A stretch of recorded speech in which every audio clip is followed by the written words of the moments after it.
NASCAR introduces their 24 Hours of Le Mans driver lineup, and there's one racing legend who's surprisingly absent.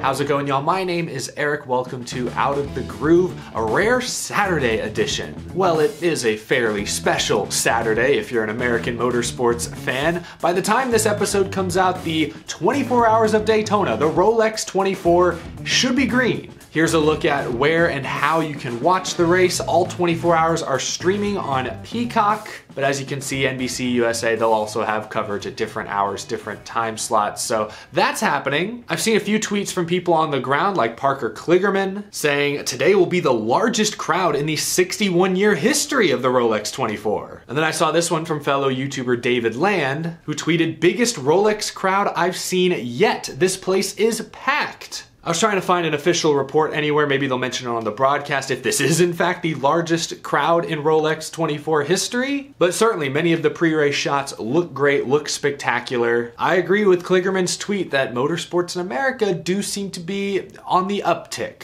I am a believer that a rising tide raises all ships. We've seen F1 grow exponentially in America the last few years. NASCAR seems to have hit rock bottom from a few years back and appears to be on the uptick. We discussed RFK President Steve Newmark believing that NASCAR is truly on the rise once again. The Indianapolis 500 is as major of an event as ever, and now the Rolex 24 bringing in huge crowds in January. Great to see. Just great all around if you're an American racing fan. I even saw a clip today of Kyle Larson winning a dirt late model race and then wrecking during his celebration. So there's just great stuff to watch. There's entertainment everywhere you look. It's a good time, I think, to be an American racing fan. But moving on, before the Rolex 24 went green today, NASCAR announced their driver lineup for their Garage 56 24 Hours of Le Mans entry. First up, there's Jimmie Johnson. No real surprise considering his Hendrick Motorsports ties. Hendrick Motorsports is spearheading this Garage 56 entry. Jimmie Johnson is a 7-time NASCAR champion. He's a living legend. And how old is he? 47, I think? I think he's about to turn 48 this year. He just ran a full IndyCar schedule. I think he's still fresh enough, still sharp enough to wheel a race car at Le Mans. Keep in mind,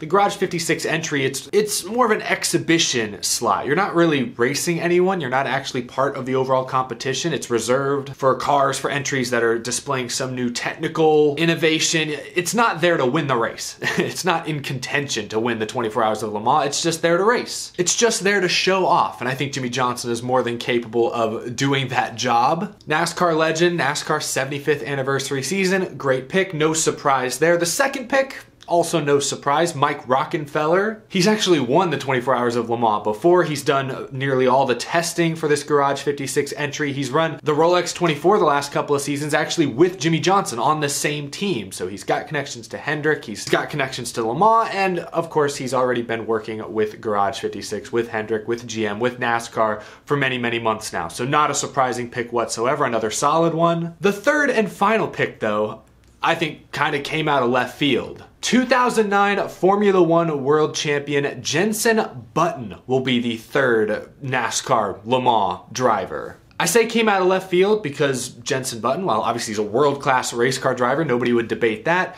he hasn't done any NASCAR racing. He's not really linked to NASCAR in any way. I don't believe he's competed at Le Mans either before. He's not familiar with that circuit, so kind of out of left field. But he's a superstar. He is an international racing superstar. He's won at the highest level of motorsports. Like I said, he's a Formula One world champion. So a worthy addition, a good pick, I think, but a surprising one, considering I think for months now, many were at least hoping, if not convinced, Jeff Gordon would be on the Le Mans NASCAR roster. But no, Jeff Gordon was not even at today's press conference. One report I read from the Associated Press said that he's actually been feeling ill. That's why he wasn't at Daytona today. I'm surprised that Jeff Gordon is not on the roster. Similar to Jimmie Johnson, he's an all-time great. Also has ties to Hendrick Motorsports, obviously. And if you remember last year, I think like at the end of the summer, maybe in the fall, Jeff Gordon ran an IMSA-sanctioned race. He drove a Porsche at the Indianapolis Motor Speedway road course. I think many saw that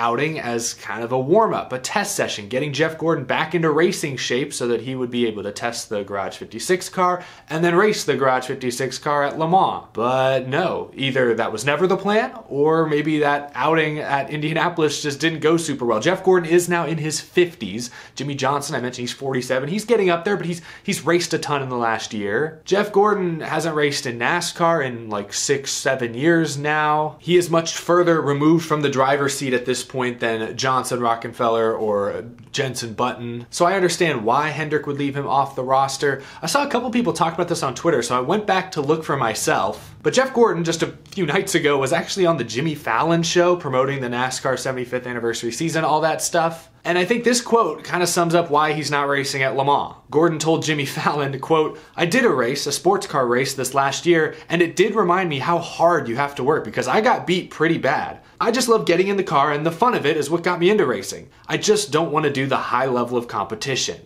So again, I don't know if the original plan was to let Jeff Gordon race at Le Mans, and his performance at Indianapolis kind of showed everybody, including Jeff, that maybe that's not the best idea, or maybe it was never really on the docket, and Jenson Button, when he became available, when he became interested, I mean, hard to pass up on someone of his caliber. Like I said, the NASCAR Le Mans entry isn't racing for position, is not racing to win the overall event, but you still don't want to be way slower than your teammates. You don't want to be a moving chicane out there. You don't want to get in the way of the actual competition. You don't want to embarrass yourself on the international stage. I think this lineup of Johnson, Rockefeller, Button will do more than not embarrass themselves. I think they will represent NASCAR very, very well. So pretty cool lineup, but again, yeah, a nice little surprise. I didn't mention it yet, but Jordan Taylor, IMSA driver, he's like a 3-4-time IMSA champion, I believe. He is the reserve driver / driver coach, so he'll also be involved in the effort. Another great candidate. When NASCAR first announced they were going to bring a car to Le Mans, I was hoping they'd be able to get 1 or 2 active drivers to drive the car. Like, I know Hendrick was running it, so maybe Chase Elliott and Kyle Larson. But you look at the dates of the 24 Hours of Le Mans, it's like the same weekend as the Sonoma NASCAR Cup Series weekend. So with NASCAR's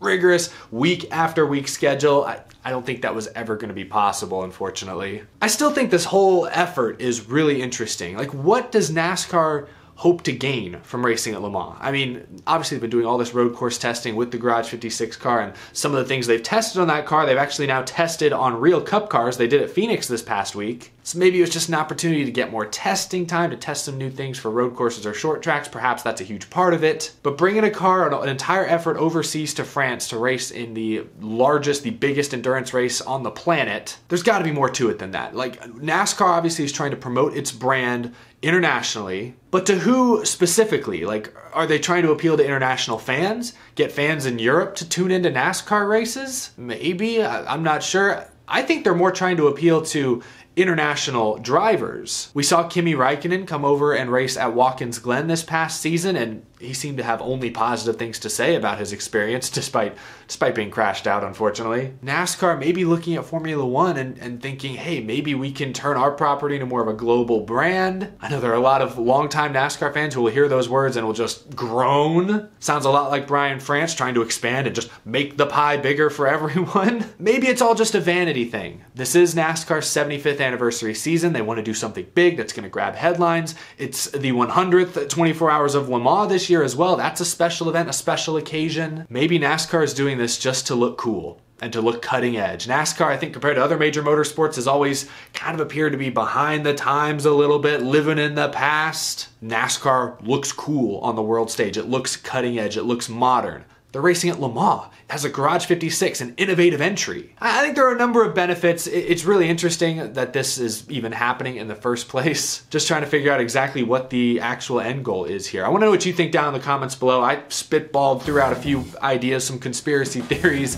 Let me know what you think down in the comment section below. And are you surprised that Jeff Gordon is not on the driver lineup for the Garage 56 entry? Let me know. That's going to do it for this episode. If you enjoyed this video, please leave it a like. If you're new to the channel and you love NASCAR, be sure to hit that subscribe button. We've got lots of exciting content coming out later this year. And as always, a big thank you to my Patreon supporters as well. Have a wonderful rest of your weekend. Enjoy the Rolex 24 at Daytona. I'm working on my preseason, way too early NASCAR playoff predictions video. That will be out very, very soon. I will see you all then. Thanks for watching. Take it easy.